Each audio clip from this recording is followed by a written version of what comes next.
धनवान सेठ अपनी पत्नी को घमंड से बोलता है, सुनो, इस शहर में मेरी इज्जत मेरे धन दौलत की वजह से है और लोग तुम्हें भी इज्जत मेरे नाम के पीछे देते हैं, तुम्हारी कोई अलग से पहचान नहीं है। पत्नी बोली, सुनो सेठ जी, घर की लक्ष्मी अगर चाहे तो 1 सेकंड में घर की इज्जत मिट्टी में मिला सकती है और चाहे तो आसमान तक पहुंचा सकती है। आपकी इज्जत मेरे हाथों में है। सेठ हंसकर बोला, तो फिर मौका आने पर दिखा देना।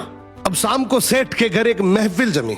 मित्र, रिश्तेदार, जान पहचान वाले लोग हंसी ठिठोली कर रहे थे। तभी अचानक सेठ का सबसे छोटा बेटा जोर जोर से रोने लगा। सेठ ऊंची आवाज से बोला, ये बच्चा क्यों रो रहा है? पत्नी बोली, आपका बेटा बार बार खिचड़ी मांग रहा है, जबकि अभी थोड़ी देर पहले इसने भर पेट खाया है। घर में बाकी लोगों का भी तो सोचना है, सब कुछ इसे ही कैसे दे दूं?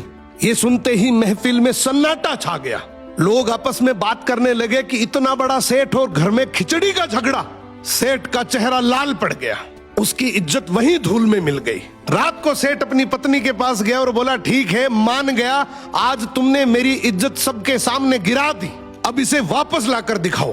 पत्नी बोली, मेरे लिए तो ये चुटकियों का खेल है, बस एक काम करना, उन सबको कल फिर से बुलाओ। अगले दिन फिर से महफिल जमी। हंसी मजाक चल ही रही थी कि बच्चा फिर से रो पड़ा। सेठ बोला, अब क्या हुआ? पत्नी बोली, फिर वही खिचड़ी की जिद।